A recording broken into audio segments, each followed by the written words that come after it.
Good morning students. आज का ये video lecture BA part third के विद्यार्थियों के लिए है।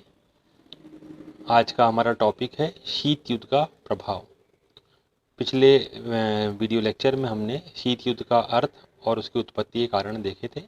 आज हम इस वीडियो में देखेंगे कि शीत युद्ध ने किस प्रकार विश्व राजनीति को प्रभावित किया है।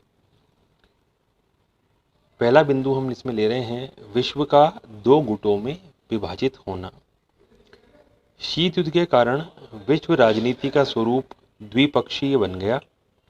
संयुक्त राज्य अमेरिका और सोवियत संघ दो पृथक पृथक गुटों का नेतृत्व करने लग गए। अब विश्व की समस्याओं को इसी गुटबंदी के आधार पर आंका जाने लगा, जिससे अंतर्राष्ट्रीय समस्याएं उलझनपूर्ण बन गई। चाहे कश्मीर समस्या हो अथवा कोरिया समस्या, अफगानिस्तान समस्या हो या अरब इजराइल संघर्ष, अब उस पर गुटीय स्वार्थों के परिप्रेक्ष्य में सोचने की प्रवृत्ति बढ़ी। दूसरा बिंदु है हमारा आतंक और अविश्वास के दायरे में विस्तार। शीत युद्ध ने राष्ट्रों को भयभीत किया, आतंक और अविश्वास का दायरा बढ़ाया। अमेरिका और सोवियत संघ के मतभेदों के कारण अंतर्राष्ट्रीय संबंधों में गहरे तनाव, वैमनस्य, प्रतिस्पर्धा और अविश्वास की स्थिति आ गई। विभिन्न राष्ट्र और जनमानस इस बात से भयभीत रहने लगे कि कब एक छोटी सी चिंगारी तीसरे विश्व युद्ध का कारण बन जाए। शीत युद्ध ने युद्ध के वातावरण को बनाए रखा। नेहरू ने ठीक ही कहा था कि हम लोग निलंबित मृत्युदंड के युग में रह रहे हैं। तीसरा बिंदु है हमारा आणविक युद्ध की संभावना का भय। 1945 में आणविक शस्त्र का प्रयोग किया गया था। शीत युद्ध के वातावरण में ये महसूस किया गया कि अगला युद्ध भयंकर आणविक युद्ध होगा। क्यूबा संकट के समय आणविक युद्ध की संभावना बढ़ गई थी। अब लोगों को आणविक आतंक मानसिक रूप से सताने लगा। आणविक शस्त्रों के निर्माण की होड़ में वृद्धि हुई। आणविक शस्त्रों के परिप्रेक्ष्य में परंपरागत अंतर्राष्ट्रीय राजनीतिक व्यवस्था की संरचना ही बदल गई।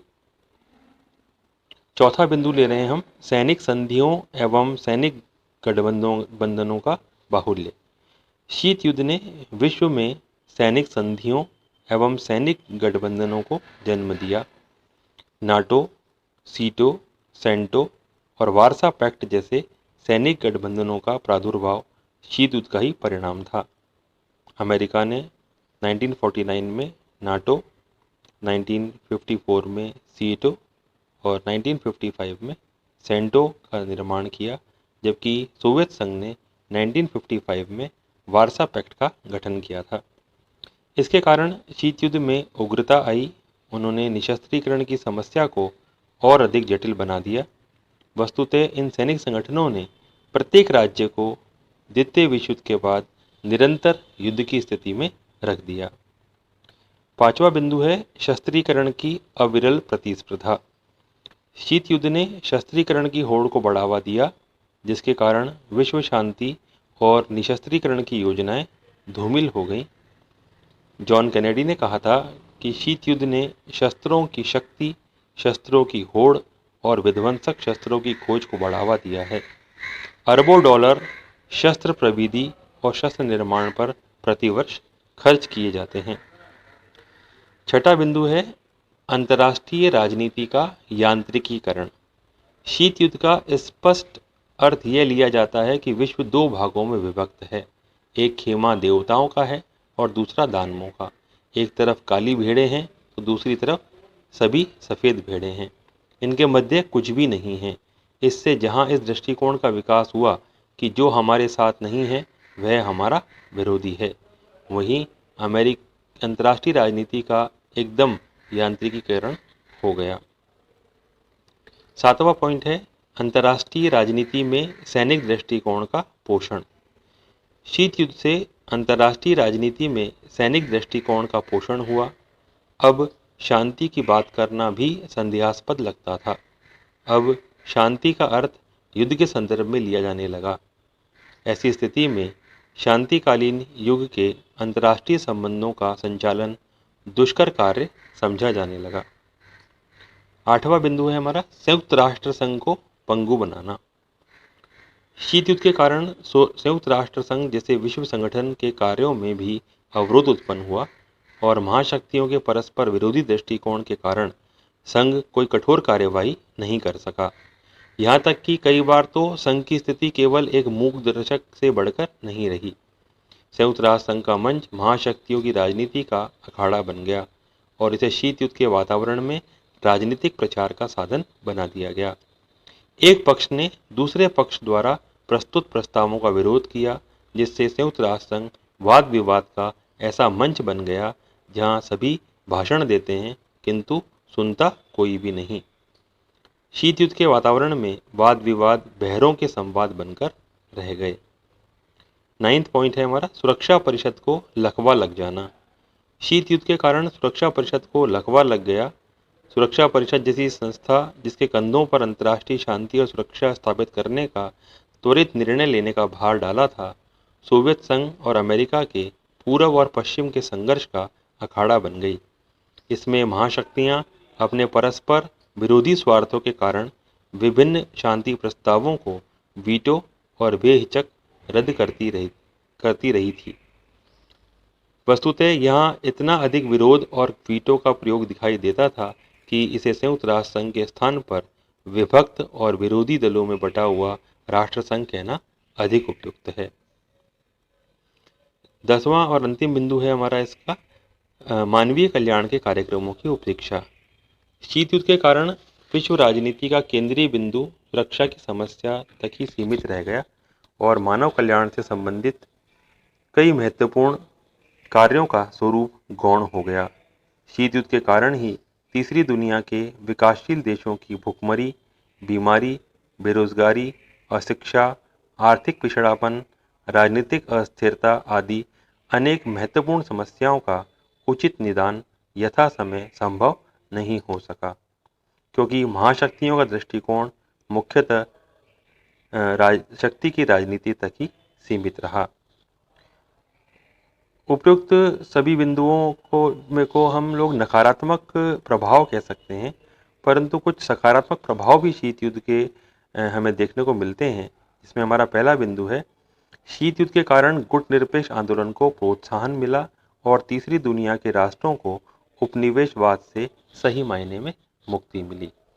1961 में पंडित जवाहरलाल नेहरू, कर्नल नासिर और मार्शल टीटो ने गुटनिरपेक्ष आंदोलन की शुरुआत की और इस मंच को शुरू करने का उद्देश्य विकासशील और अल्प विकसित राष्ट्रों को शीत युद्ध की आग से बचाना था। इस मंच ने न केवल विकासशील देशों को शीत युद्ध में झोंकने से रोका, इसके साथ साथ इन्होंने उपनिवेशवाद, साम्राज्यवाद, रंगभेद और प्रजातीय विभेद के विरुद्ध एक ऐसा प्रबल आंदोलन शुरू किया जिसकी वजह से एशिया, अफ्रीका और लैटिन अमेरिका के सभी राष्ट्रों को स्वतंत्रता प्राप्त हुई। दूसरा बिंदु हम ले सकते हैं शीत युद्ध के कारण शांतिपूर्ण सह अस्तित्व को प्रोत्साहन मिला। जब अमेरिका और सोवियत संघ दोनों ही लगातार अपने शस्त्रों में वृद्धि कर रहे थे, आणविक अस्त्रों का निरंतर निर्माण और उत्पादन और भंडारण कर रहे थे, तो दोनों ही शक्तियों ने ये महसूस तो कर लिया था कि यदि दोनों में से कोई भी एक पक्ष गलती करेगा तो उसका खामियाजा पूरे विश्व को भुगतना पड़ सकता है। ऐसी स्थिति में इन दोनों पक्षों ने शीत युद्ध को भी बनाए रखा, परंतु इस बात को भी स्वीकार किया कि हमें शांतिपूर्ण सहअस्तित्व हमारे इस सभ्यता को बचाए रखने के लिए बहुत जरूरी है। तीसरा बिंदु ले सकते हैं हम शीत युद्ध के कारण तकनीकी और प्राविधिक उन्नति, खास तौर पर आणविक शक्ति के विकास में तीव्रता आई। जैसा कि 1945 में जब अमेरिका ने हिरोशिमा और नागासाकी के खिलाफ अणु बम का प्रयोग किया, उसके बाद लगातार जो महाशक्तियां थी उन्होंने प्रयास किया कि वो आणविक शक्ति का अधिक से अधिक उत्पादन और संग्रहण करे और नई नई तकनीकें और नई नई प्रविधियों का विकास करे, जिससे कि न केवल खुद की सुरक्षा चाक चौबंद हो, बल्कि साथ साथ अगर आवश्यकता पड़ने पर अपने दुश्मन राष्ट्र को पूरी तरह तबाह भी किया जा सके। तो केवल परमाणु शक्ति जो है वो विध्वंसक नहीं है, उसे शांतिपूर्ण कार्यों में भी उपयोग किया जा सकता है और किया जा रहा है। और इस आणविक शक्ति का प्रयोग शांतिपूर्ण तरीकों में किया जाए, इसकी नई नई प्रविधियों का विकास भी शीत युद्ध के इस काल में हुआ। चौथा पॉइंट ले सकते हैं हम, संयुक्त राष्ट्र संघ में निर्णय शक्ति सुरक्षा परिषद के बजाय महासभा को हस्तांतरित हो गई। जब सुरक्षा परिषद लगातार वीटो के प्रयोग के कारण काम नहीं कर पा रही थी, तो महासभा में एक छोटी असेंबली का निर्माण किया गया और छोटी असेंबली को यह अधिकार दिया गया कि वो आवश्यकता पड़ने पर विश्व की शांति और व्यवस्था को बनाए रखने के लिए कोई त्वरित निर्णय ले सकती है। पांचवा बिंदु ले सकते हैं हम, राष्ट्रों की विदेश नीति में यथार्थवाद का आविर्भाव हुआ। जो आदर्शवादी विचारधारा थी, आदर्शवादी दृष्टिकोण था विदेश नीति में, जियो और जीने दो का सिद्धांत था, वो लगभग लुप्त प्राय हो गया और सभी देश शक्ति राजनीति पर केंद्रित विदेश नीति का निर्माण करने लगे। छठा और अंतिम बिंदु हम ले सकते हैं, शीत युद्ध से शक्ति संतुलन की स्थापना हुई। जैसा कि हम ये मानते हैं और अंतर्राष्ट्रीय राजनीति के विद्वान मॉर्गेनथो और जॉर्ज कैनन का भी ये मानना है कि जब जब शक्ति संतुलन बिगड़ता है तब तब युद्ध होने की संभावनाएं बढ़ जाती हैं। तो 1945 से जब से शीत युद्ध प्रारंभ हुआ और विश्व दो कोनों में बटा, तो विश्व का जो शक्ति संतुलन है वो लगभग संतुलित अवस्था में आ गया और दोनों पक्ष एक दूसरे के खिलाफ युद्ध करने की स्थिति में थे, परंतु युद्ध नहीं कर रहे थे और यथास्थिति बनाए रखने के समर्थक थे। ये यथास्थिति संतुलित शक्ति संतुलन का ही पर्याय है। तो इस प्रकार हम इस वीडियो लेक्चर में देखा कि किस प्रकार शीत युद्ध के न केवल नकारात्मक प्रभाव हैं बल्कि कुछ सकारात्मक प्रभाव भी हैं और इन प्रभावों का अध्ययन हमने इस वीडियो लेक्चर में किया है।